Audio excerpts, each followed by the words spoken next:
Government procurement has been rebuked. One of the top stories that we have for you tonight. Good evening. Many thanks for joining us. I'm Joram Paul Sonko and you're watching Smart 24 TV. This is Business Today. I'm with Winnie Buyinzenakauchi in sign language. But first, let's have a look at our top stories. In Business Today, suppliers castigate government over deficits and shoddiness in contracts and bids. 30.8 trillion shillings spent therein. Private sector assembles for South Africa Business Summit. 160 businesses so far registered. Government resorts to budget cuts, anticipates improved credit ratings.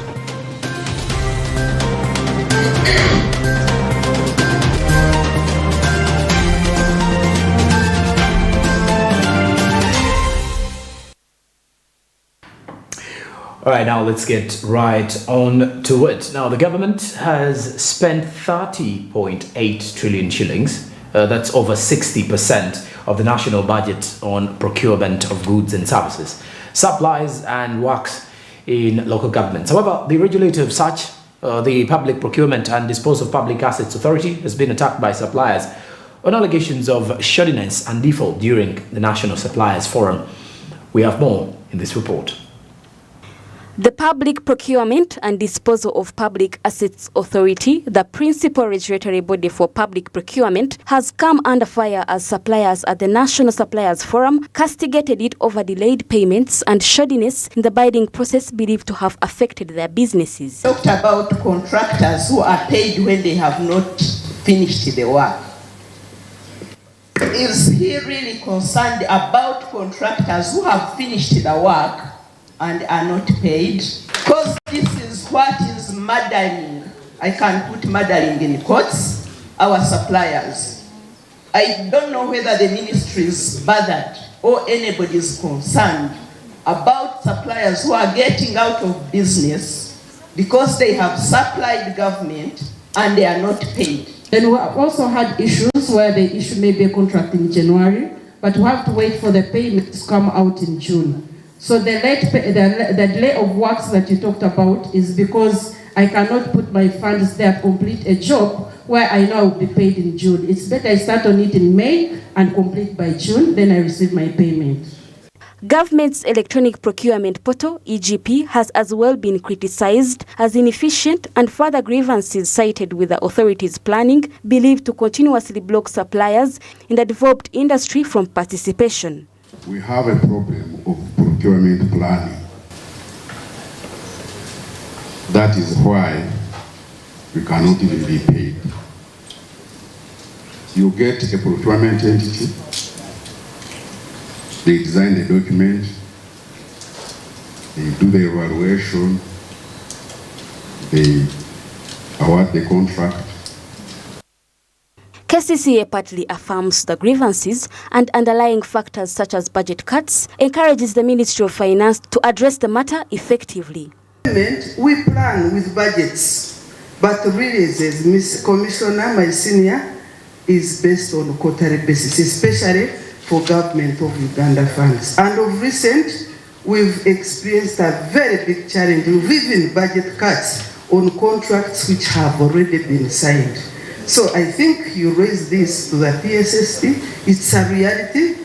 We shall not really deny it or play around it. You will see. Government has never failed to pay, but government may delay to pay.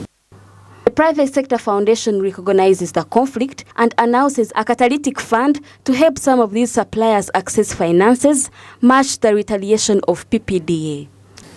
Our UNAPSIC and you suppliers should also ask private sector to advocate for you so that you get lower rates on the advance payment and the money you borrow for construction. Many local businesses are not accessing tenders and bids because of structural weaknesses. Again, bureaucracies, corruption, weaknesses, delays in payments, etc., etc. So we decided to put money, and we were supported by different development partners, to create a forum where both government and private sector meet to discuss issues that are affecting, impacting and actually making it difficult for them to compete and access tenders. How can we do contracting, execute projects in government without compromising the future benefits of our citizens? That is specifically incorporating environment and social safeguards in contracting processes. With all the deliberation from the forum, one can only hope that there is an enhanced stakeholder engagement for better procurement outcomes. Rona Nahabwe, Smart 24 TV, Business Today. All right, now the Ugandan business community today has been flagged off in preparation for the South Africa Trade, Investment and Tourism Summit. This one is scheduled at the Gallagher Convention Center in South Africa from the 27th of February to the 28th. 2023. The purpose of this summit is to bring buyers and sellers from both countries, along with investors in the value chain of the key export products from Uganda. Padison Mumbere was there. The Private Sector Foundation, in partnership with Ministry of Trade and Cooperatives, are organizing Uganda South Africa Business Summit, scheduled to take place on February 27th, March 2023 in Pretoria, South Africa. The summit, according to experts, will provide a platform for the private sector, companies and businesses to create new markets and narrow the trade deficit of $287 million between the two countries. So I wanted to emphasize the fact that when the private sector thrives, or when you do increase markets, which is what we're trying to do here, when it thrives, generally the economy thrives. Because if we're able to open up more markets for our business people, for us to be able to sell our goods and services more out there, it means we will catalyze jobs here in Uganda. We will create more jobs in Uganda. As you've seen, the trade deficit between the two countries, it's over $287 million. We export just around over $70 million to South Africa. So for me, my goal is to cover and to plug that trade deficit gap. We expect investment to cover that gap. So how can we close it? Ensure that we send finished products to South Africa, export finished products there, get investors from South Africa that support us in the value addition here. So far, 160 Ugandan businesses have already been registered to participate in the summit, with the highest percentage coming from the sectors of agriculture and agribusiness, tourism and hospitality, professional services, transport and logistics, energy and minerals, as well as ICT. However, acquiring a visa to South Africa is still a hassle, and some Ugandans think that business travels inside African countries should be visa-free. I am struggling. My visa to South Africa, I have to take a picture, go and get my vaccination card. That whole process just stifles the trade between our countries. So at the leadership level, I think that discussion needs to happen. It's going to be difficult to keep our borders shut with these little issues called visas. Europe, which fought for 600 years, now you travel from one country to another and you don't know the border. It means that economies force social change. The more we trade with each other, the less and less visa is going to be important.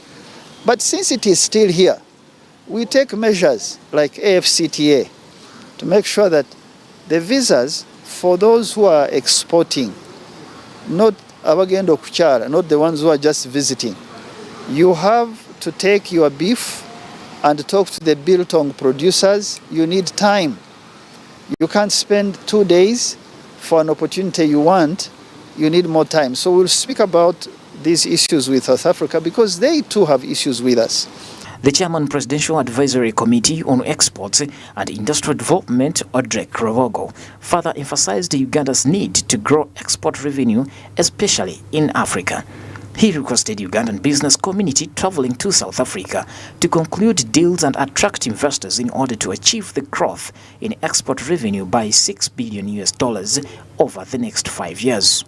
The two presidents are meeting, the ministries, institutions of government, and us, the private sector, so that we can see a singular dashboard on trade and opening boundaries and expand our market and work with each other moving forward.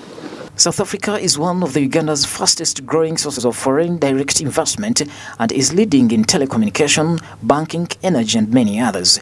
Uganda, on the other hand, export pharmaceutical products, coffee, vanilla, flowers and vegetables. The South Africa-Uganda Trade Investment Tourism Summit is part of the government intentional initiatives to increase its export quota in the region and international markets.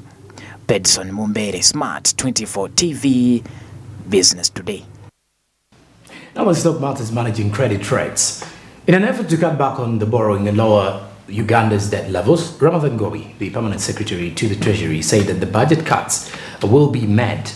And this was made after concerns about the country's fiscal viability arose as a result of the recent high increase in the debt to GDP ratio. More in this report. Dominico Tuchet.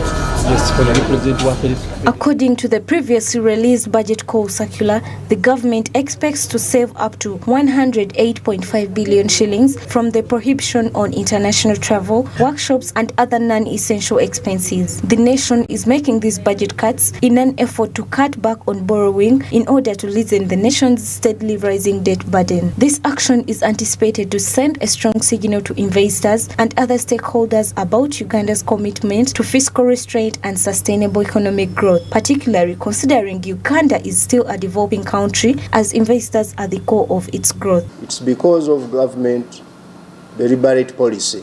We took a deliberate policy to reduce domestic borrowing and also to ensure that we support the private sector to get money at relatively lower interest rates. The most recent credit rating from Fitch was B+ with a stable outlook, while the most recent credit rating from Moody's was B2 with a poor outlook for Uganda. As a result, the decision to reduce the budget will probably affect Uganda's credit ratings by lowering borrowing. A nation with a strong credit rating makes it easy for the government to borrow money, and for Uganda's growing economy, a strong credit rating is essential for the future and manageable government borrowing. Given the fact that also our budget is largely funded by foreign donations and borrowing. So I think cutting government expenditure, especially on those luxurious travels and movements, for me it's a good move, it's a good decision towards the positive direction. On top of widening the tax base, we also need to see that we create new areas of interest as we close avenues of expenditure. If we did not do that, our economy role is dependent on borrowing, and which borrowing cannot easily reduce. Some 7-8 years, we had even reached a domestic collection of 75%. Our budget was sustainable by over 75%. Reduced government spending will free up more money for infrastructure developments and other crucial areas of the economy. This is especially significant considering Uganda's status as a developing nation, where investment in infrastructure and other important areas are essential for the country's economic progress. But the problem we have, the planning authority, they are sitting in a building, in offices, without to get a knowledge, either idea from those people they are going to plan for them. While the move may be challenging in the short term, it is expected to have several positive effects on the country's economy in the long run. Bronya Katsime, Smart 24 TV, Business Today. All right, now, the East African Community Revenue Administration has been urged to interpret and enforce the laws and develop technologies in facilitating taxpayer compliance and form policy formulations while revising tax regimes in adjustment of tax structure. Samuel Kirimunda compiled this report looking at how new technology can boost revenue. The Permanent Secretary and Secretary to the Treasury of the Ugandan Ministry of Finance, Planning and Economic Development, Ramadhan Gobi, was encouraged to embrace digital transformation and to catalyze regional and global integration of the digital economy in order to reduce variation in tax procedures across the different nations in order to boost on tax. 18% tax to the GDP ratio as the East African community implement unilateral digital tax measures targets. For incumbent, upon our revenue administrations to develop innovative technologies, especially those approaches which can sustainably facilitate taxpayer compliance in a user-friendly, accessible, and simple manner. Over the last 15 years, the digital economy has risen 2.5 times faster than the global GDP, profoundly altering how enterprises operate in foreign markets. However, till recently, most countries' regulations had not kept pace with its fast expansion and see how to gain revenue from it. Using technology, according to the Uganda Revenue Authority Commissioner General John Musinguziru-Jochi, will boost revenue mobilization, especially since digital services are here to stay. The launch of various digital services will increase URA's revenue, especially with the imposition of a unilateral tax service of East Africa. Meeting today has the theme of leveraging technology and data for revenue mobilization. It is a timely theme given the immense potential of technology in enhancing domestic revenue mobilization. Tax agencies across the globe are increasingly relying on digital methods to mobilize revenue and to keep up with the ever-changing terrain in the economy. Furthermore, the newly appointed Commissioner General of Zanzibar, Yusufu Juma Mwenda, claims that the government of Zanzibar was harmed by COVID-19, which made it impossible for them to raise more revenue. As a result, the shift to digital tax will broaden their tax base and preserve the already fragile economy. The importance and relevance of cooperation among the member states in domestic mobilization of resources to our respective countries. The East African Community Council of Ministers established an e-commerce strategy last year in July 2022 with the goal of boosting growth-related capacities, enhancing legal and regulatory frameworks, enhancing consumer confidence in online transactions, and enhancing revenue performances, thus both boosting digitalization and boosting revenue in the East African nations. Samuel Chirumunda, Masi Katsime, Forbes Smart 24 TV, Business Today. Now, the economy reopening does seem to spike high crime rates recently. As since Uganda reopened its economy last year, not only did this give life to businesses and enterprises, but also a rise in crime.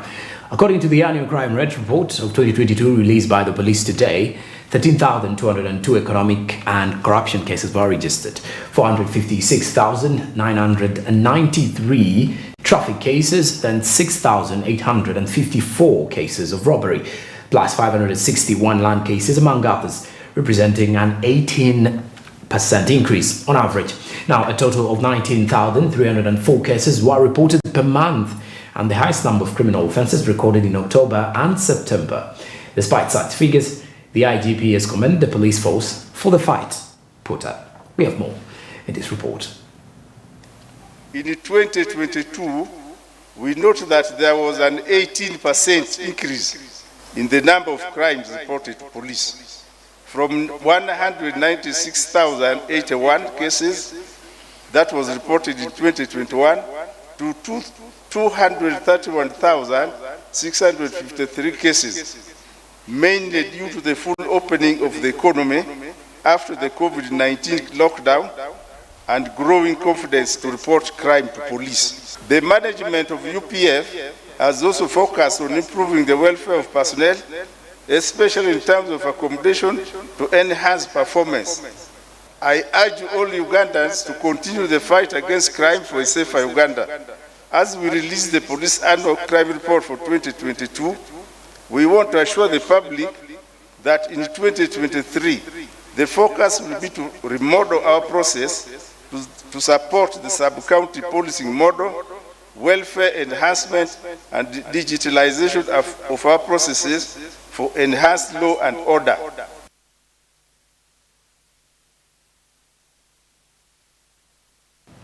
Now let's look at the Rural Health Financing Insurance Scheme. The government has launched a streamlined health service to help rural communities get access to healthcare through health schemes using new technology.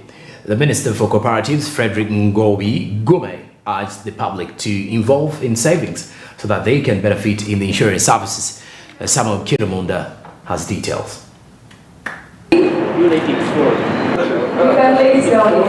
Considering the current state of the economy, it has become difficult for most individuals to pay their hospital expenses because a sick economy has never prevented people from becoming ill. The streamlined service healthcare concept aims to allow more than 150 individuals in rural areas receive medical health services by saving a small amount of money in circles, which could help them access health insurance schemes in various districts of Uganda. It is important that the people be told in their productive stages of life to save 2,000 shillings for the unknown. That is very important for them, because they can be able, when you save, the other also contributes to this scheme, and everybody contributes to the scheme, and the income will be relevant to you when you can no longer afford the 2,000 shillings. That's why we are here.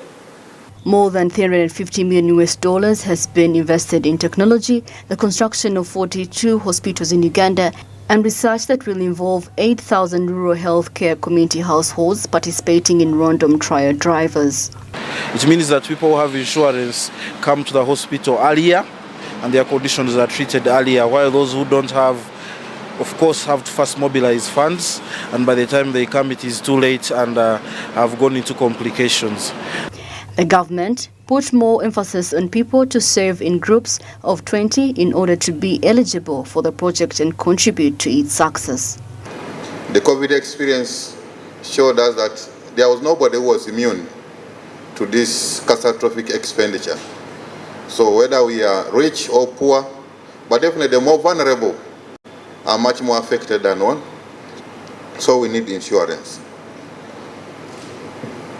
Government definitely has come with a parish development model, which we hope that it will be able to reduce poverty and increase households to be able to contribute. The natives were further urged by government to participate in parish development program in order to raise funds for their insurance premiums. Samuel Chirimunda, Masekatsime for Smart 24 TV, Business Today. All right, now away from that, the Gadi Leisure Fund has launched a Western Region Spotlight, an initiative which is aimed at enlightening the country about the investment opportunities in the region, generating support for young entrepreneurs within and from across Uganda that are already investing in it, as well as celebrating cultural heritage, which promotes the tourism sector. This and more with Naomi Mutumba.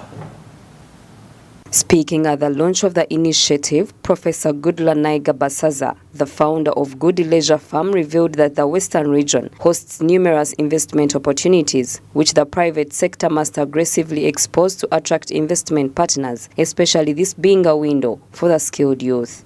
This is an initiative that is aimed at enlightening the country about the investment opportunities in the region, generating support for young entrepreneurs within and across Uganda that are already investing in this region.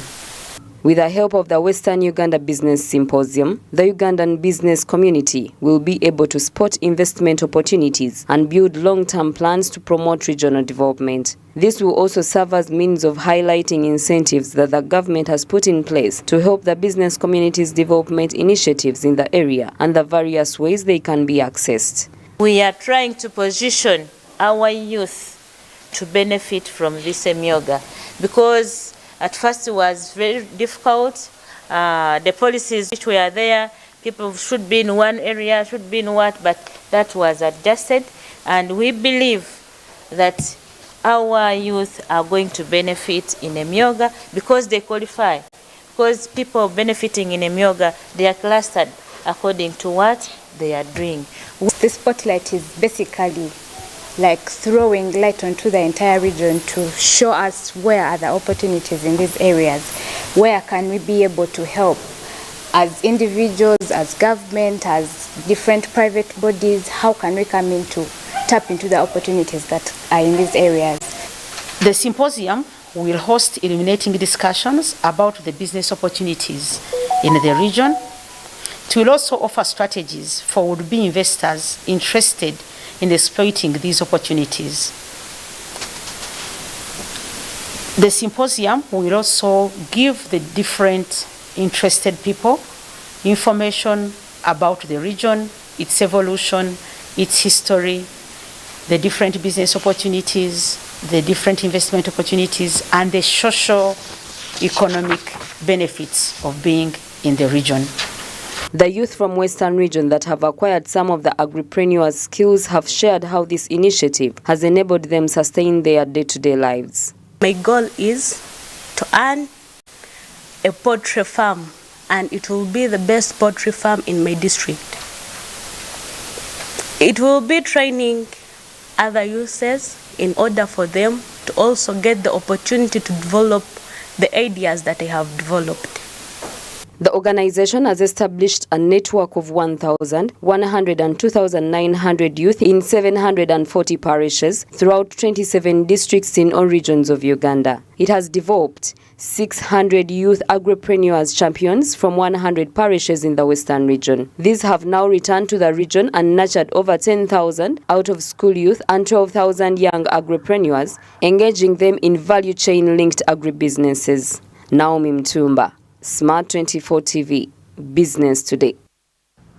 All right, now we do take a short commercial break. When we do return, we have more Business Today coming up, including the coffee cut.